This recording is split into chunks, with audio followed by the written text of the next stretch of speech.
कहते हैं राजनीति और प्रेम में इंसान को मोह हो जाना स्वाभाविक है। खासतौर पे राजनीति वाला मोह सबसे बड़ी माया है। कुर्सी का नशा सबसे बुरा नशा और कुर्सी की आदत सबसे मैली आदत। जैसे हिंदी के कवि आलोक धनवा कहते हैं कि एक बार मिलने के बाद एक और बार मिलने की इच्छा कभी खत्म नहीं होती, ठीक वैसे ही सत्ता पे एक बार विराजमान होने के बाद एक और बार बैठने का लोभ कभी खत्म नहीं होता। और राजनेता सिर्फ अपने लिए ही नहीं, अपने आने वाली पीढ़ियों के लिए भी जुगाड़ टेक्नोलॉजी फिट करते जाते हैं। मानो राजनीति एक पुश्तैनी जमीन हो जाती है। बनाई हुई पिच पे परिवार के कई खिलाड़ी बैटिंग करने चले आते हैं।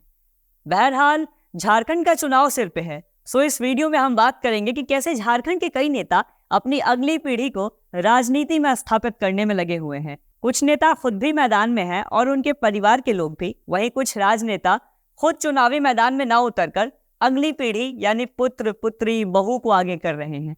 इसके लिए वो लगातार मेहनत भी कर रहे हैं ताकि उनकी अगली पीढ़ी विधायकी जीत जाए। नमस्कार, मैं प्रत्युष रौनक और आप देख रहे हैं द हिंदी टॉप। आगे बढ़ने से पहले सब्सक्राइब कीजिए द हिंदी टॉप और बेल आइकन को दबाना ना भूलें ताकि आप तक पहुंचे हमारी खबर सबसे पहले।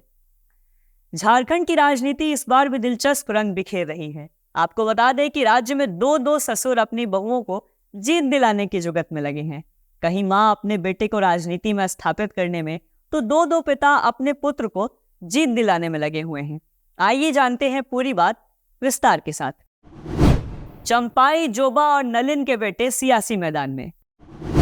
झारखंड में परिवारवाद की राजनीति। पूर्व सीएम चंपाई सोरेन सरायकेला से भाजपा के उम्मीदवार हैं। वहीं उनके बेटे बाबूलाल सोरेन घाटशिला से भाजपा के ही उम्मीदवार।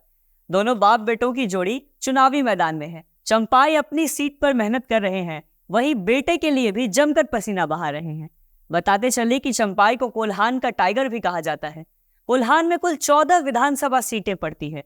2019 के विधानसभा चुनाव में भाजपा इनमें से एक सीट भी न जीत सकी थी। इस बार चंपाई के भाजपा में होने से कोल्हान से भाजपा का खाता खुलता दिख रहा है। अपने साथ साथ वो अपने बेटे बाबूलाल सोरेन का रास्ता भी आसान करने में कोई कसर नहीं छोड़ रहे हैं। शिकारपीड़ा के विधायक नलिन सोरेन अब दुमका के सांसद बन गए हैं, सो अब उनकी जगह पे उनके बेटे आलोक सोरेन शिकारपीड़ा से झारखंड मुक्ति मोर्चा के प्रत्याशी हैं। नलिन सोरेन अपने बेटे के लिए दिन रात एक किए हुए हैं और क्षेत्र में जोर शोर से उनके लिए प्रचार कर रहे हैं, वोट मांग रहे हैं।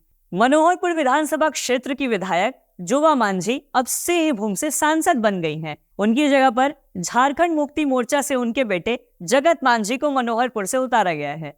जोबा मांझी अपने बेटे मनोहर के लिए लगातार जनसंपर्क अभियान चला रही हैं। रघुवर व सत्यानंद भोक्ता ने बहू को उतारा। झारखंड के पूर्व मुख्यमंत्री व वर्तमान में ओडिशा के राज्यपाल रघुवर दास की बहू पूर्णिमा दास साहू जमशेदपुर पूर्वी सीट से चुनाव लड़ रही हैं। आपको बता दें कि रघुवर दास की ये पारंपरिक सीट हुआ करती थी।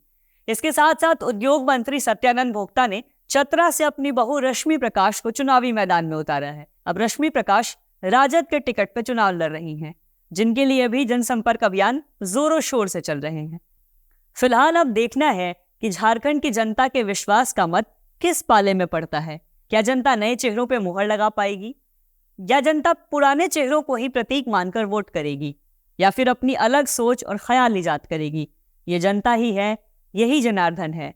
अब जनता के दिल में क्या है, ये बात तो 23 नवंबर को साफ हो पाएगा। बहरहाल इस वीडियो पे अपनी राय कमेंट सेक्शन में दर्ज करें। वीडियो अच्छा लगा हो तो शेयर करें, सब्सक्राइब करें द हिंदी टॉप।